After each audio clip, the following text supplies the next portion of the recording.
ಎಲ್ಲೆಲ್ಲೇ ಚೀಲಗಳನ್ನ ತಯಾರು ಮಾಡ್ಯಾರ. ಮನೆ ರಾಷ್ಟ್ರೀಯ ಅಧ್ಯಕ್ಷರು ಭೇಟಿ ಆಗ್ಲಿಕ್ಕೆ ಹೋಗಿದ್ರು ವಿಜೇಂದ್ರ. ಯಾರಿದ್ದರಪ್ಪ? ಯಾರು ಒಬ್ಬರೇ? ಯಾವುದೇ ಒಂದು ರಾಷ್ಟ್ರೀಯ ಅಧ್ಯಕ್ಷರನ್ನ ಭೇಟಿ ಆಗ್ಲಿಕ್ಕೆ ಹೋಗಿದ್ರೆ ಟೀಮಾಗಿ ವಿರೋಧ ಪಕ್ಷದ ನಾಯಕರು ಇಬ್ಬರು, ಹಿರಿಯ BJP ನಾಯಕರು, ಸಂಸದರು, ಮಾಜಿ ಮುಖ್ಯಮಂತ್ರಿಗಳು ಇನ್ನೆಲ್ಲ ಕರ್ಕೊಂಡು ಹೋಗ್ಬೇಕು. ಅವೇ ಸಂಖ್ಯಾ ಬಾಳೆ ಮಗಲ್ ಅದಾವಲ್ಲ ಅವನ್ನ ತೊಗೊಂಡು ಹೋಗ್ಯಾನ ಚೀಲಗಳನ್ನ. ಅಂದರೆ ಇದು ಇವ್ರ ಪರಿಸ್ಥಿತಿ ಹಂಗಿದೆ ಅಂದರೆ ರಾಷ್ಟ್ರೀಯ ಅಧ್ಯಕ್ಷರ ಬಳಿ ಭೇಟಿಗೂ ಇವ್ರ ಜೋಡ ಯಾರು BJP ಬರಲ್ಲಾಗ್ಯಾರ.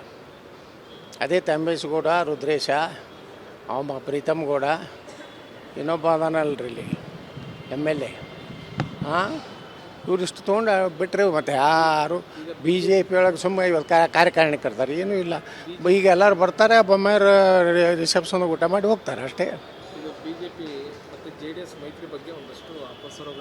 ಅದು ನೋಡ್ರಿ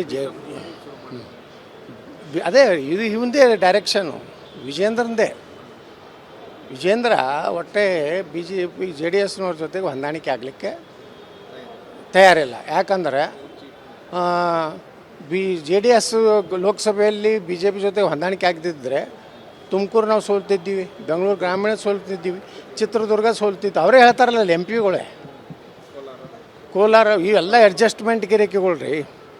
ಅದಕ್ಕೆ JDS ಹೊಂದಾಣಿಕೆ ಆಗಿದ್ದರಿಂದ BJPದು ಮಾನ ಮರ್ಯಾದೆ ಉಳಿದಿದೆ ಲೋಕಸಭೆಯಲ್ಲಿ. ಅದನ್ನು ಬಿಟ್ಟು ಇಂಡೈರೆಕ್ಟಾಗಿ ಪ್ರೀತಮ್ ಗೌಡ ಮಾತಾಡ್ತಾನಂದ್ರೆ mouthpiece of the Vijayendra. ಅವ ಯಾರು ಹರೀಶ್ ಪುಂಜಾ ಮಾತಾಡ್ತಾನಂದ್ರೆ mouthpiece of the Vijayendra. Thammeshgowda ಮಾತಾಡ್ತಾನಂದ್ರೆ ಮೌತ್ ಪೀಸ್. ಅದು ಏನು ಸತ್ಯನೇ ಐತಿ. ಸತ್ಯ ನಾವು ಹೇಳಿದ್ರೆ ವಿವಾದಾತ್ಮಕ ಧಮಕಿ ಕೊಡ್ತಾರೆ ಕೆಲ ಮಂದಿ. ಏನಾರೇ ನಮ್ಮ ಅಧ್ಯಕ್ಷ ಯಾವನ ತಾಕತ್ತೈದು ಬಿಜಾಪುರ ಬಾತ್ ಹೇಳ್ರಿ, ಏನೋ ಪ್ರತಿಭಟನೆ ಮಾಡ್ತಂತೆ ಅವನೋ ಲೋಫರ್ ಕೊಟ್ಟಾನೆ. ಇಂಥ ನನ್ನ ಮಕ್ಕಳಿಗೆ ಹಂಚಿ ನಾನು ರಾಜಕಾರಣ ಮಾಡ್ತಾಯಿಲ್ಲ.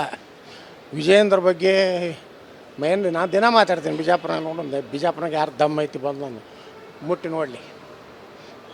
ಇವೆಲ್ಲ ಗುಂಡಾಗಿರಿಗಳು ನಡೆಯೋದಿಲ್ಲ ನಾನು ಮುಂದೆ. ನಾವು ವಿಜೇಂದ್ರಗೆ ಭಯವನೇ. ಈ ಯಡಿಯೂರಪ್ಪನ ಭ್ರಷ್ಟಾಚಾರ ಬಗ್ಗೆ ಮಾತಾಡೋನೆ, ನಕಲಿ ಸಹಿ ಮಾಡಿದ್ರ ಬಗ್ಗೆ ಮಾತಾಡೋನೆ. ಯಾವ ತಾಕತ್ತೈದು ನಾನು ತರ್ಬೋದು ಕರ್ನಾಟಕದಾಗ ನೋಡ್ತೇನೆ.